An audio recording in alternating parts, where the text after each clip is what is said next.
បងប្អូនចង់កែប្រែគុណភាពនៃស្បែករបស់បងប្អូនមែនទេមិនថាស្បែកស្ងួតគ្មានសំណើមឬខ្មៅកម្រិតណាទេសូមសាកល្បងរូបមន្តនេះ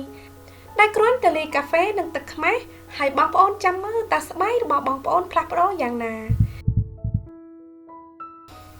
សួស្តីបងប្អូនទាំងអស់គ្នាស្វាគមន៍មកកាន់ Channel មុំសៀថ្ងៃនេះខ្ញុំនឹងបង្ហាញបងប្អូនពីឥដ្ឋកំបាំងធ្វើឲ្យស្បែកស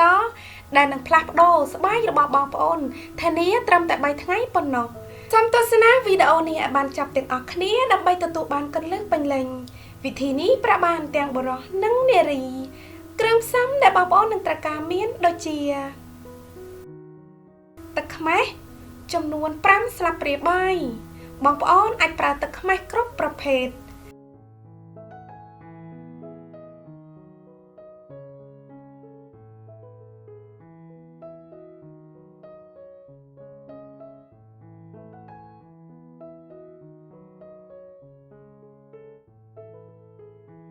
គ្រឿងផ្សំទី2គឺទឹកចំនួន5ស្លាបព្រាបាយដូចគ្នា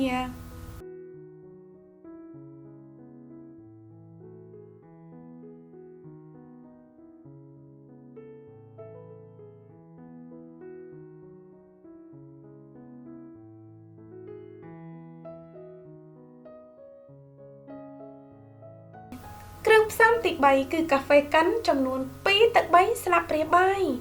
កាហ្វេជួយឲ្យស្បែកភ្លឺថ្លាមករលោងលឿននិងក្មេងជាងវ័យសូមកច្របល់គ្រឿងផ្សំទាំងអស់ឲ្យបានសព្វចូលគ្នាល្អ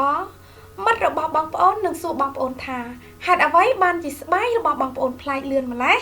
វាមានសុវត្ថិភាពក្នុងការប្រើប្រាស់ហើយមានប្រសិទ្ធភាពខ្ពស់រូបមន្តធ្វើឲ្យស្បែកសរបស់យើងគឺបានរួចរាល់បងប្អូនអាចខាត់នៅលើផ្ទៃមុខដៃជើង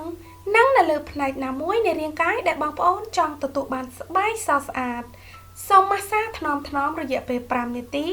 នៅត្រង់កន្លែងនីមួយ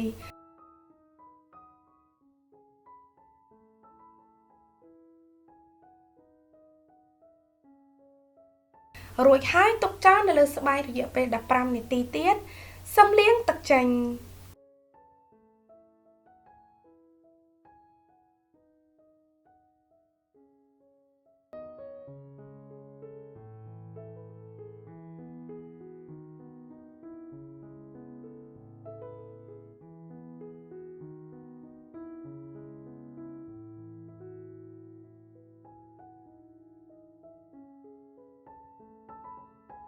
លាបឡេឬក្រែមផ្ដោតសំណើមផងណាបងប្អូនសម្រាប់លទ្ធផលកាន់តែប្រសើរ